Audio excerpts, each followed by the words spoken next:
Hey everyone, welcome to another edition of Gotlegs. This week and the last week as well, I've been training a lot on the turbo trainer. And while I know that it's not like going out on the road, it's just a perfect alternative, at least here in Denmark, where it gets dark outside when it's about 4:30, and it's often bad weather during the winter. So I actually enjoy riding the turbo trainer because it allows me to get in a good amount of training in not that much time, and I also don't have to put on that much clothes to get on the turbo trainer. One thing I have with the turbo trainer is that I have to lower my FTP, my functional threshold power, and I know a lot of people don't do this, but I do, and that's because I can feel quite a drop in FTP coming from outdoors to indoors. And I know it's because of the heat and because the resistance isn't always as natural as it is outside, at least not on my turbo trainer. I know some of the newer style turbo trainers have more road-like resistance, but mine doesn't. It's an old version that doesn't make that much noise, which is why I have it.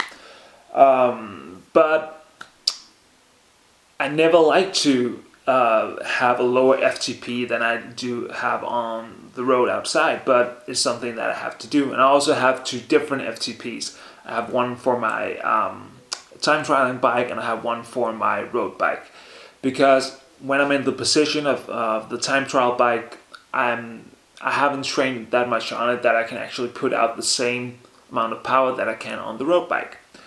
But coming back to the whole thing about riding the turbo, I recently read another article about why it is that our watts are lower on the turbo trainer, and it was on Training Peaks. I'll put, of course, the link down below. And of course, you have read about the heat not being you overheat, so you don't get cooled off in the same way, and that your riding style isn't the same on a turbo trainer and such.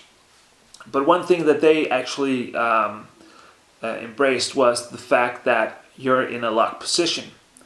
So that means that when you go on the turbo trainer, you won't be moving around as much as you will on the road. You don't have short pauses where you can just relax a bit and your muscles will recover.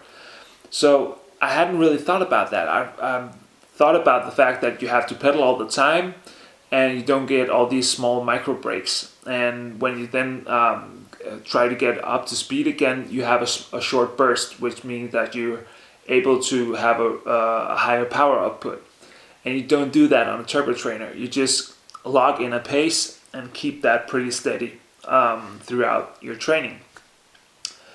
But also the whole thing about the position, that you're actually locked in. You don't move a bit around. You don't stand up in the pedals and then sit down again and maybe have a slight offset of a couple of millimeters every time you do that. You just don't get that on the turbo. So I think it was really, really cool to actually read that.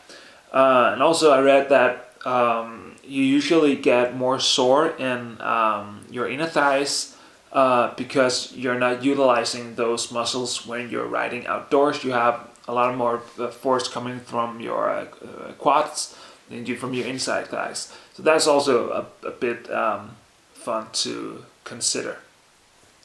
So now I know why I have to lower my output, and I still have to do the FTP test soon, so I know what my power output will be.